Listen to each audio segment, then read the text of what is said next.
నమస్కారం. ETV news కు స్వాగతం. ముందుగా ముఖ్యాంశాలు. కొత్త పెట్టుబడులపై సీఎం చంద్రబాబు మథనం. 20,000 కోట్ల ప్రతిపాదనలకు ఎస్ఐపిబి పచ్చ జెండా. విశాఖ సదస్సులో ఒప్పందాలకు ఆమోద ముద్ర. నెల్లూరు జిల్లాను అతలాకుతలం చేస్తున్న అల్పపీడనం. భారీ వర్షాలకు రోడ్లు జలమయం. వందల ఎకరాల్లో ముంపునకు గురైన పంటలు. హిల్ట్కు వ్యతిరేకంగా బీఆర్ఎస్ నేతల నిరసన. కాంగ్రెస్ భూదోపిడీని అడ్డుకుంటామన్న కేటీఆర్. ఢిల్లీకి డబ్బులు పంపేందుకే కొత్త జీవో తెచ్చారని ధ్వజం. హిల్ట్ జీవోను మరోసారి సమర్థించిన కాంగ్రెస్. భూముల ధరలు దిగి వస్తాయన్న టీపీసీసీ అధ్యక్షుడు. హైదరాబాద్లో కాలుష్యం తగ్గుతుందని వెల్లడి. ఛత్తీస్గఢ్లో రెండో రోజు భీకర ఎదురు కాల్పులు. మరో 5 మావోయిస్టుల హతం. పెద్ద ఎత్తున ఆయుధాలు, పేలుడు సామాగ్రి స్వాధీనం. ఇండిగోను వెంటాడుతున్న పైలట్ల కొరత. నేడు 300కి పైగా విమాన సర్వీసుల రద్దు. తీవ్ర ఇబ్బందులు ఎదుర్కొంటున్న ప్రయాణికులు. అంతర్జాతీయ విపణిలో కొనసాగుతున్న రూపాయి పతనం. డాలర్తో పోలిస్తే మరో 28 పైసలు తగ్గుదల. 90.43గా నమోదైన మారకపు విలువ.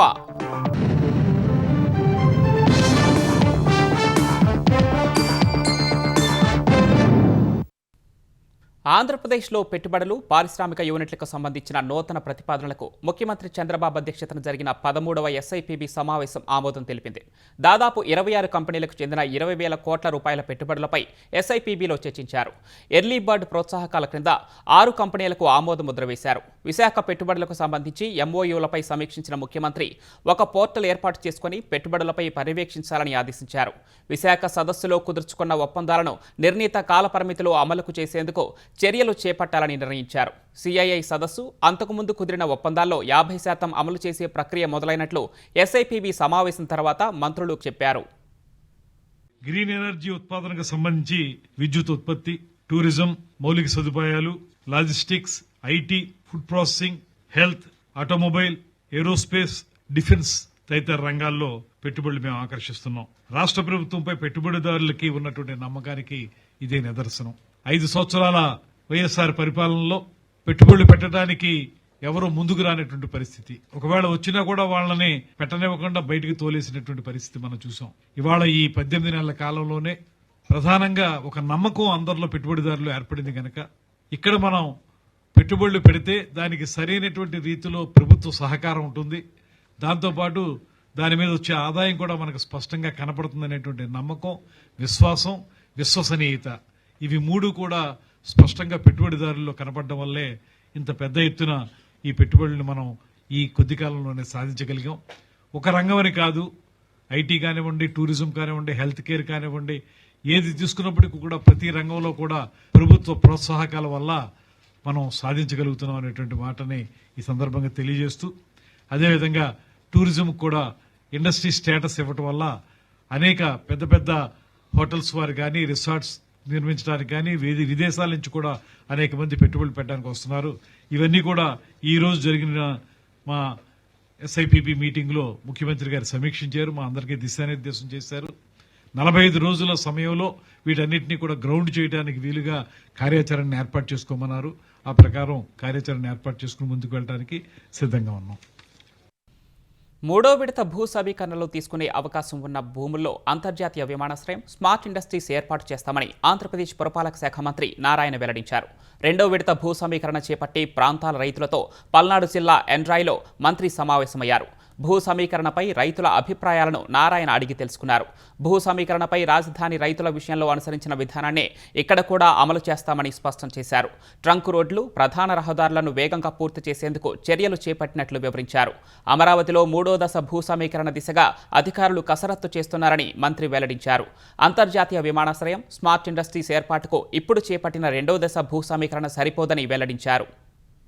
ఈ సంవత్సరం అనుకోకుండా వర్షాలు అందరికీ తెలుసు, కంటిన్యూస్ రెయిన్స్ రావటం వల్ల కొంత లేటు కూడా అయింది. అయితే వర్షాలు పోయిందప్ప అక్కడ ఎంతో వేగవంతంగా వర్క్స్ దాదాపు 56 కోట్ల రూపాయల వర్క్స్ టేకప్ చేసి జరుగుతుంది. ఇవన్నీ కూడా 3 సంవత్సరాల అంటే ట్రంక్ రోడ్స్ ఏదైతే ఉన్నాయో 350 కిలోమీటర్ రోడ్స్ అది 1.5 years అయిపోతాయి. లేఅవుట్స్ రోడ్స్ ఏది ఉన్నాయో అవి 2.5 years. ఏదైతే ఐకానిక్ భవన్స్ ఉన్నాయో 48 అంతస్తులు 42 అంతస్తులు అవి 3 years పడుతుంది. ఈ విధంగా ఒక ప్లాన్డ్గా సిస్టమేటిక్గా ఈరోజు దాదాపు 20,000 మంది వర్కర్స్ వర్క్ చేస్తున్నారు వర్షాలు పడుతున్నారు. ఈ ఏరియా డెవలప్ కావాలా, ఇక్కడ రైతుల యొక్క భూమి విలువలు పెరగాలి, అన్ని జరగాలంటే ఇక్కడ స్మార్ట్ ఇండస్ట్రీస్ రావాలి. దానికి ఒక 2,500 ఎకరాలు పెట్టి అక్కడ స్మార్ట్ ఇండస్ట్రీస్ పెట్టండి. ఇండస్ట్రీస్ పెడితే అనేక మందికి ఉద్యోగాలు వస్తాయి. అదేవిధంగా ఇంటర్నేషనల్ లెవెల్లో ఒక స్పోర్ట్స్ సిటీ ఒక 2,500 ఎకరాలు యాక్చువల్గా దాన్ని చేయమన్నారు. అదేవిధంగా ఎయిర్పోర్ట్ ఏరియా డెవలప్ కావాలంటే ఎక్కడైనా ఎయిర్పోర్ట్ ఉంటేనే డెవలప్ అవుతుంది. ఆంధ్రప్రదేశ్ పంచాయతీరాజ్ వ్యవస్థను పటిష్టం చేయడానికి ఐటీ వింగ్ ఏర్పాటు చేశామని ఉప ముఖ్యమంత్రి పవన్ కళ్యాణ్ వెల్లడించారు. ప్రజలకు మెరుగైన సౌకర్యాలు కల్పించడమే గ్రామీణాభివృద్ధి శాఖ పని అని స్పష్టం చేశారు. చిత్తూరు జిల్లాలో పర్యటించిన పవన్ డివిజనల్ అభివృద్ధి అధికారి కార్యాలయాన్ని ప్రారంభించారు. అనంతరం వివిధ జిల్లాల్లో 77 డీడీఓలను వర్చువల్గా ప్రారంభించారు. ప్రజలకు సేవలు అందించడానికి ప్రభుత్వ సంక్షేమ అభివృద్ధి కార్యక్రమాలకు డీడీఓ కార్యాలయాలు ఉపయోగపడతాయని పవన్ వివరించారు. ఈ ప్రతి పంచాయతీ ఈ కార్యాలయాల నుంచి చాలా సేవలు అందిస్తారు. ప్రతి సేవ మన పౌర సేవలు విస్తృతంగా ప్రజలకు చేరువేందుకు ఈ మార్పు దోహదపడుతుంది. ప్రతి పంచాయతీ స్వతంత్రంగా వ్యవహరిస్తూ ప్రజల అవసరాలను తీరుస్తూ స్థానిక సంస్థల దగ్గర సాధ్యం కాని పనులకు మాత్రమే ప్రభుత్వాలపై ఆధారపడేలా బలోపేతం చేయాలనే ఈ సంస్కరణలు తీసుకురావడం జరిగింది. ఈరోజు మనం ప్రారంభించిన డివిజనల్ డెవలప్మెంట్ ఆఫీసుల ద్వారా క్షేత్రస్థాయిలో ప్రభుత్వ అభివృద్ధి సంక్షేమ కార్యక్రమాలను సమీకృతం చేస్తూ నిరంతరంగా రెగ్యులర్ పర్యవేక్షించడం కూడా చాలా తేలిక, చాలా సులభం అవుతుంది. కింద స్థాయిలో జరిగే అభివృద్ధిని ఎప్పటికప్పుడు తెలుసుకునే వీలుంటుంది. అలాగే ప్రభుత్వం ఆదేశాలను వెంటనే క్షేత్రస్థాయిలో అమలు చేసేందుకు, ఫలితాలు సాధించేందుకు ఈ కార్యాలయాలు చాలా ఉపయోగపడతాయి. అల్పపీడనం ప్రభావంతో నెల్లూరు జిల్లా వ్యాప్తంగా వర్షం దంచుకొడుతోంది. 2 రోజులుగా కురుస్తున్న వానలకు లోతట్టు ప్రాంతాలన్నీ జలమయమయ్యాయి. వాగులు, వంకలు ఉధృతంగా ప్రవహిస్తున్నాయి. వెంకటాచలంలో అత్యధికంగా 38.4 సెంటీమీటర్ల వర్షపాతం నమోదైంది. వరద ప్రవాహంతో వెంకటాచలం మనుబోలు హైవేపై వాహనాలు నెమ్మదిగా కదులుతున్నాయి. గూడూరు వద్ద కండలేరు ఉధృతంగా ప్రవహిస్తోంది. కండలేరు గేట్లు ఎత్తివేయడంతో గూడూరు వద్ద వాగులు పొంగి పొర్లుతున్నాయి. నెల్లూరు కార్పొరేషన్ పరిధిలోని పలు శివారు కాలనీలు జలమయమయ్యాయి. ఆత్మకూరులో 2 రోజుల నుంచి కురుస్తున్న వర్షానికి లోతట్టు ప్రాంతాలన్నీ జలమయమయ్యాయి. పేరారెడ్డిపల్లి, బీసీ కాలనీ, ఎస్టీ కాలనీలో ఇళ్లలోకి నీరు చేరగా జేసీబీ సహాయంతో వరదను బయటకు తరలించారు. వర్షం దాటికి 7 మండలాల్లోని 29 గ్రామాల్లో పంట నీట మునిగింది. వరి నాట్లు, నారుమడుల్లోకి భారీగా నీరు చేరింది. 1,500 ఎకరాల్లో నష్టం జరిగినట్లు వ్యవసాయ శాఖ ప్రాథమికంగా అంచనా వేసింది. పంట నష్టం మరింత పెరిగే అవకాశం ఉందని అధికారులు చెబుతున్నారు. అల్పపీడనం కారణంగా అన్నమయ్య జిల్లా రైల్వే కోడూరు నియోజకవర్గంలో భారీ వర్షాలు పడుతున్నాయి. వాగులు, వంకలు పొంగి పొర్లుతున్నాయి. ఈ రోజు మధ్యాహ్నం కురిసిన వర్షానికి రైల్వే కోడూరు ప్రధాన రహదారి కాలువను తలపించింది. వాహనదారులు తీవ్ర ఇబ్బందులు పడ్డారు. ఓబులవారిపల్లి, పొల్లంపేట, పెనగలూరు, చిట్వేలి మండలాలలో కూడా భారీ వర్షం కురిసి పొలాలు నీట మునిగాయి. బొప్పాయి, అరటి పంటలకు నష్టం వాటిల్లుతుందని రైతులు ఆందోళన చెందుతున్నారు. చిట్వేలి సమీపంలో ఉన్న ఎల్లమ్మరాజు చెరువు పొంగి పొరలడంతో నెల్లూరు, చిట్వేలి మధ్య రాకపోకలకు అంతరాయం కలిగింది.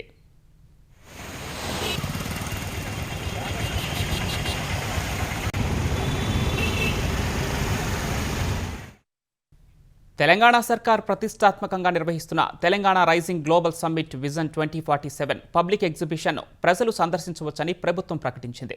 తెలంగాణ భవిష్యత్తు ప్రణాళికలను, గ్లోబల్ విజన్ను దగ్గరగా చూసే అద్భుత అవకాశం కల్పిస్తున్నామని తెలిపింది. ఫ్యూచర్ సిటీలో గ్లోబల్ సమ్మిట్ను ఈ నెల 10 నుంచి 13 వరకు ప్రజలు తిలకించేందుకు అవకాశం కల్పించినట్లు ప్రభుత్వం ఒక ప్రకటన విడుదల చేసింది.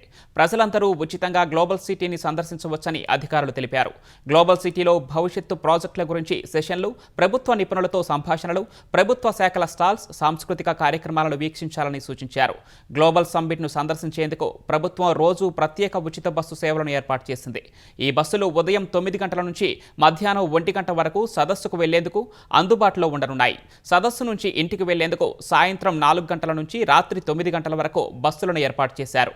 ఉచిత బస్సులు MGBS, JBS, Kukatpally, Charminar, LB Nagar ప్రాంతాల నుంచి ఉంటాయని అధికారులు తెలిపారు. తెలంగాణ సర్కార్ తీసుకొచ్చిన హెల్త్ పాలసీని వ్యతిరేకిస్తూ పలు పారిశ్రామిక వాడల్లో బీఆర్ఎస్ నేతలు పర్యటించారు.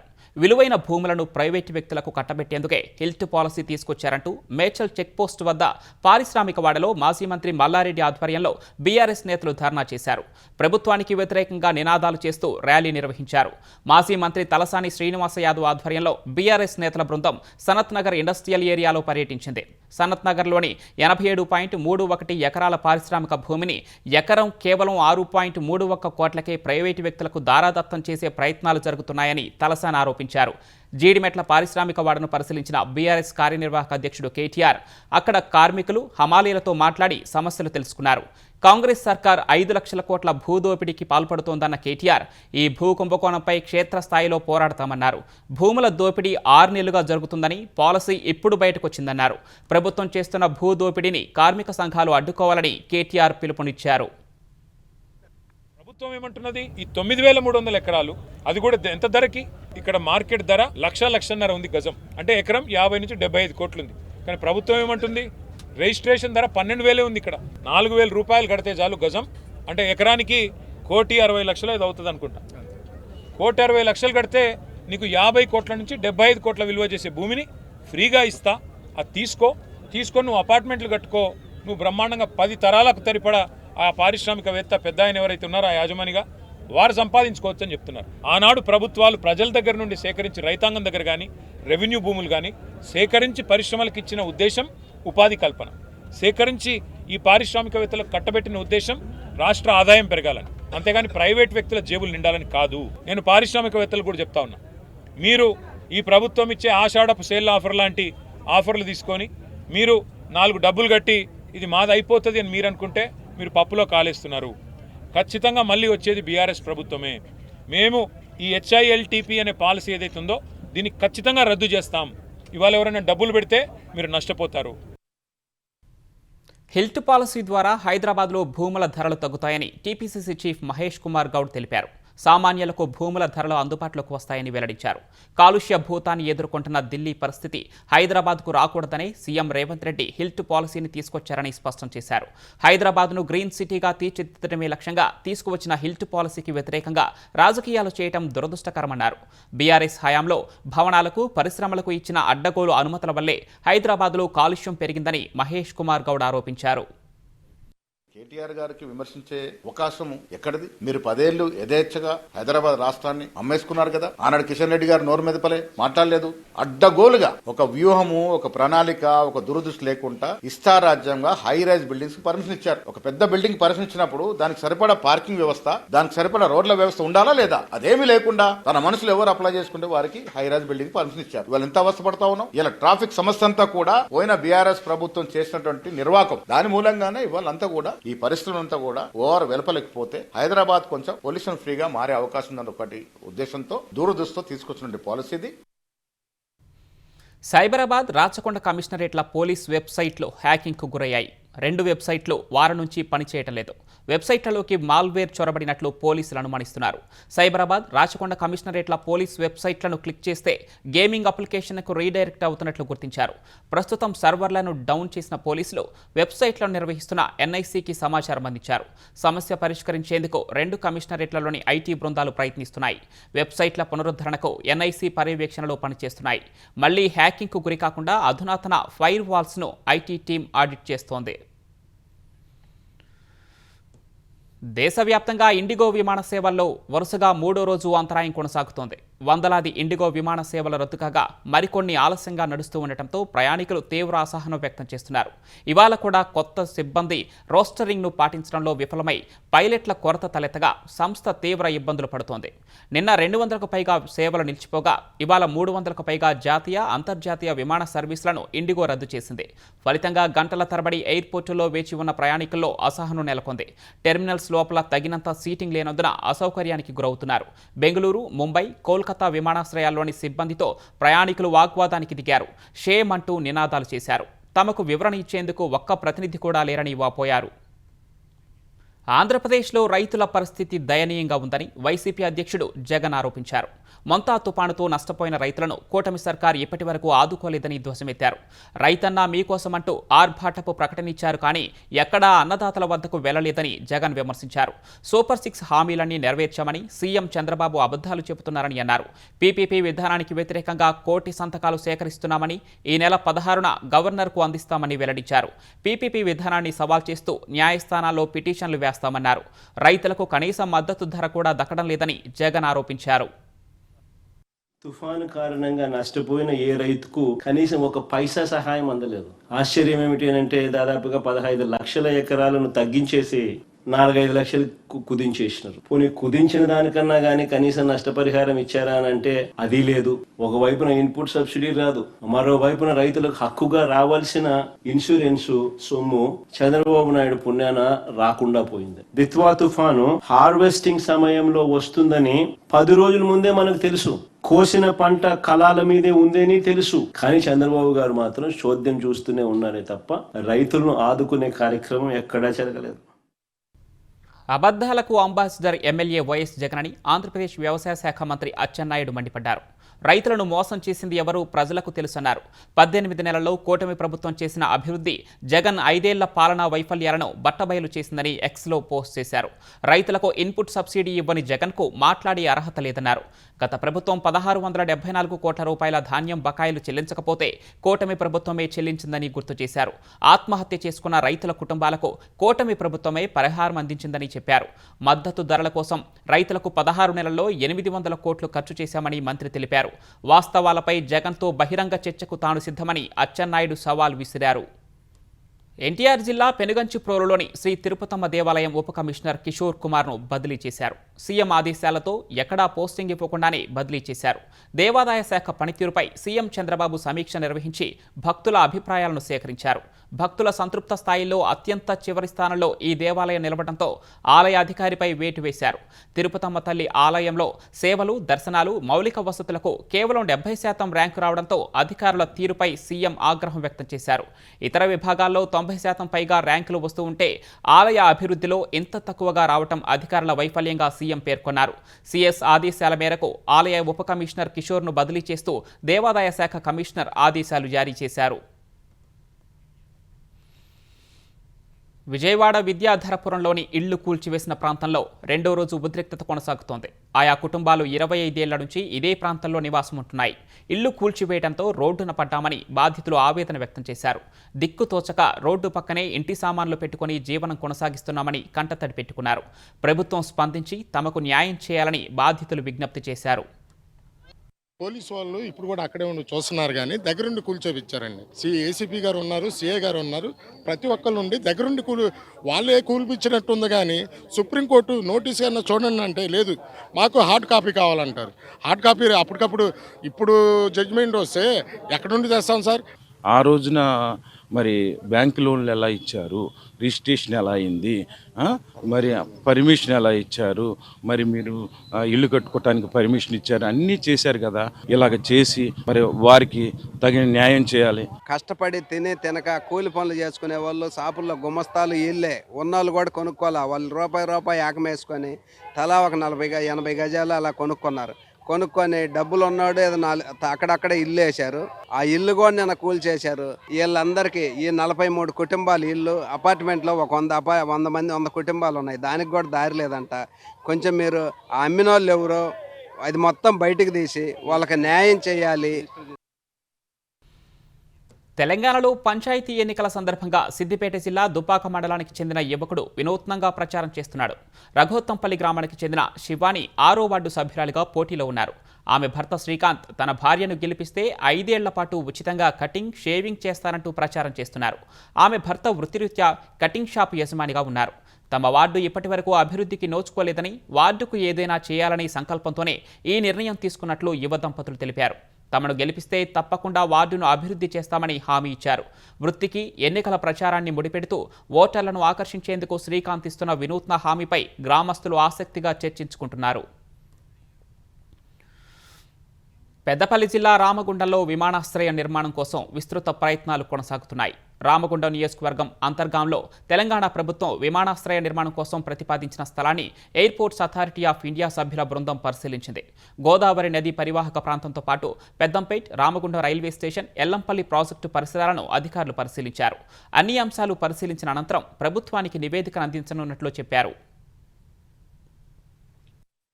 మనకు ఎయిర్పోర్ట్ అథారిటీ ఆఫ్ ఇండియా నుండి టెక్నికల్ టీం వాళ్ళు ఏదైతే మనం గతంలో ఎయిర్పోర్ట్ కోసము ప్రతిపాదనలు పంపించినామో ఆ సైటు విజిటింగ్ కోసం రావడం జరిగింది.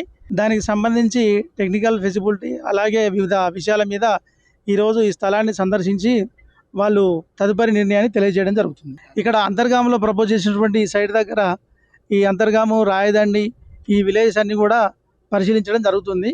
ఈ సైట్కి సంబంధించి చుట్టుపక్కల ఉన్నటువంటి ఆ వివరాలను కూడా చూడడం జరుగుతుంది, పరిశీలించడం జరుగుతుంది. అన్నమయ్య జిల్లా కలికిరి రైల్వే స్టేషన్ ప్రాంగణంలో రైలు ఢీకొని 2 యువకులు అక్కడికక్కడే మృతి చెందారు. తిరుపతి నుంచి నాగర్కోయిల్కు వెళ్తున్న ఎక్స్ప్రెస్ రైలు కలికిరి రైల్వే స్టేషన్ మధ్య ట్రాక్లోకి రాగానే ప్రమాదం జరిగింది. పైలట్ హారన్ కొట్టినా 2 యువకులు లేవకపోవడంతో రైలు ఢీకొంది. ఘటనపై లోకో పైలట్ రైల్వే పోలీసులకు ఫిర్యాదు చేశారు. ఘటనా స్థలానికి చేరుకున్న పోలీసులు మృతదేహాలను మార్చురీకి తరలించి కేసు దర్యాప్తు చేస్తున్నారు. మృతులు మునికుమార్, వీరభద్రయ్యగా గుర్తించారు. వీరు మద్యం సేవిస్తూ ఉండగా ప్రమాదం జరిగిందా లేక వేరే కారణాలు ఉన్నాయా అని పోలీసులు విచారిస్తున్నారు. అమెరికా వాయుసేనకు చెందిన అత్యాధునిక యుద్ధ విమానం F-16C ఫైటర్ జెట్ కుప్పకూలింది. ప్రమాదాన్ని ముందే గుర్తించిన పైలట్ పారాచూట్ సాయంతో ఎజెక్ట్ అయి త్రుటిలో ప్రాణాలతో బయటపడ్డాడు. యుద్ధ విన్యాసాల స్క్వాడ్రన్ థండర్ బర్డ్స్కి చెందిన ఈ యుద్ధ విమానం దక్షిణ కాలిఫోర్నియాలోని ఎడారిలో నేలను ఢీకొట్టింది. ఈ క్రమంలో భారీగా మంటలు చెలరేగి దట్టమైన పొగ వ్యాపించింది. స్క్వాడ్రన్కు చెందిన ఫైటర్ జెట్ కుప్పకూలినట్లు థండర్ బర్డ్స్ ధృవీకరించింది. మొత్తం 6 థండర్ బర్డ్స్ జెట్స్ శిక్షణలో ఉండగా 1 కుప్పకూలింది. F-16C ఫైటర్ జెట్లో కేవలం 1 ఇంజిన్ మాత్రమే ఉంటుంది. ప్రమాదానికి సాంకేతిక లోపం కారణమా లేక పైలట్ తప్పిదమా అన్న కోణాల్లో దర్యాప్తు చేపట్టినట్లు అమెరికా వాయుసేన అధికారులు వెల్లడించారు. 4 ఏళ్ల తర్వాత రష్యా అధ్యక్షుడు వ్లాదిమిర్ పుతిన్ భారత పర్యటన చేపట్టిన వేళ దేశ రాజధాని కట్టుదిట్టమైన భద్రతా వలయంలోకి వెళ్లింది. స్వాట్ బృందాలు, స్నైపర్లు ఢిల్లీలో పెద్ద ఎత్తున మోహరించారు. ఢిల్లీ పాలెం ఎయిర్పోర్టులో సాయంత్రం 6:30 గంటలకు పుతిన్ ప్రత్యేక విమానం ల్యాండ్ కానుంది. అనంతరం ప్రధాని నరేంద్ర మోదీ పుతిన్కు ప్రైవేటు విందివ్వనున్నారు. భారత్ అమెరికా బంధం దెబ్బతిన్న నేపథ్యంలో భారత్ రష్యా ద్వైపాక్షిక వ్యూహాత్మక ఆర్థిక భాగస్వామ్యాన్ని విస్తరించడానికి పుతిన్ హస్తినలో అడుగు పెడుతున్నారు. పుతిన్ పర్యటనను అమెరికా, ఐరోపా దేశాలు నిశితంగా గమనిస్తున్నట్లు తెలుస్తోంది. రేపు ఉదయం 11 గంటలకు రాష్ట్రపతి భవన్లో ఉత్సవ కార్యక్రమం ఉండనుంది. 11:30కు పుతిన్ రాజ్ఘాట్ను సందర్శించి మహాత్మా గాంధీకి నివాళులర్పిస్తారు. తర్వాత హైదరాబాద్ హౌస్లో భారత్ రష్యా శిఖరాగ్ర సమావేశం జరగనుంది. రక్షణ సహకారం, వాణిజ్యాన్ని బాహ్య ఒత్తిడి నుంచి రక్షించడం, చిన్న రియాక్టర్లలో సహకార అన్వేషణ వంటివి ప్రధాన అంశాలుగా భారీ ఒప్పందాలు కుదిరే అవకాశం ఉంది. ఉక్రెయిన్పై యుద్ధం ముగింపుపైన మోదీ, పుతిన్లు చర్చిస్తారని తెలుస్తోంది. మీడియా సమావేశం, భారత్ రష్యా బిజినెస్ ఫోరం నిర్వహించనున్నారు. ఈ పర్యటనలో రష్యా ప్రభుత్వ ఆధ్వర్యంలో నడిచే రష్యా టుడే న్యూస్ ఛానల్ ప్రారంభిస్తారు.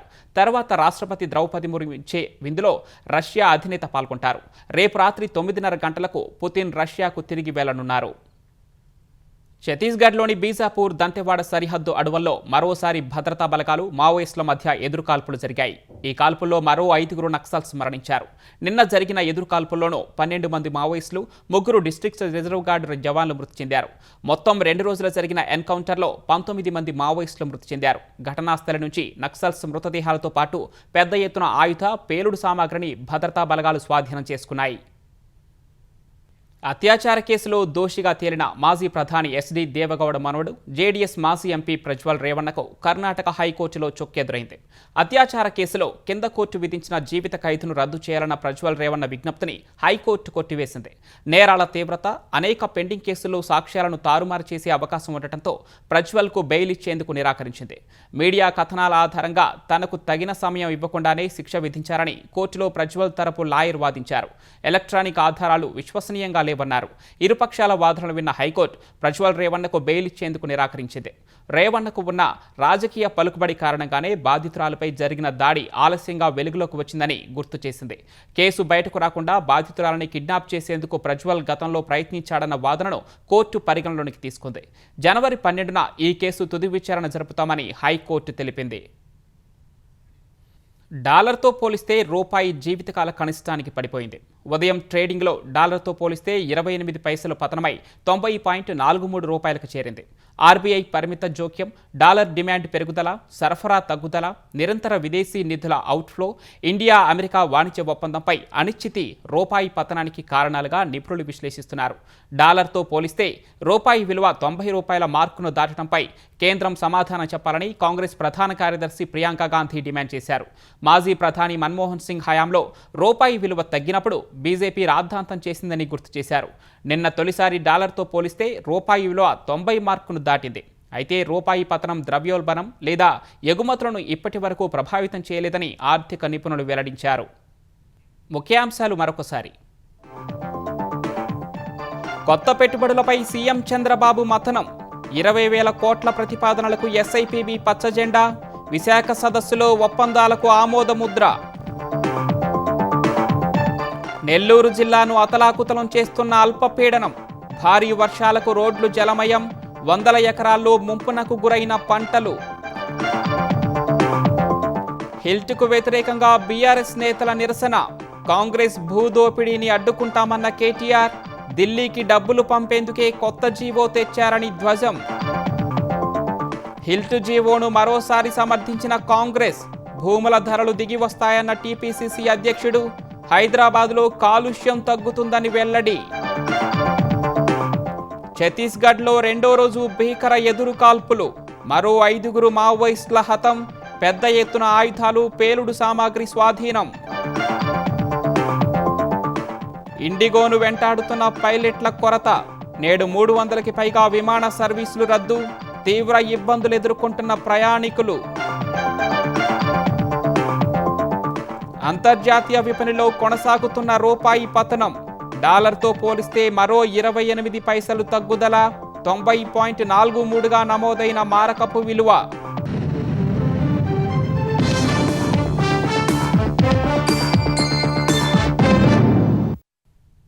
ఈటీవీ న్యూస్ సమాప్తం. నమస్కారం.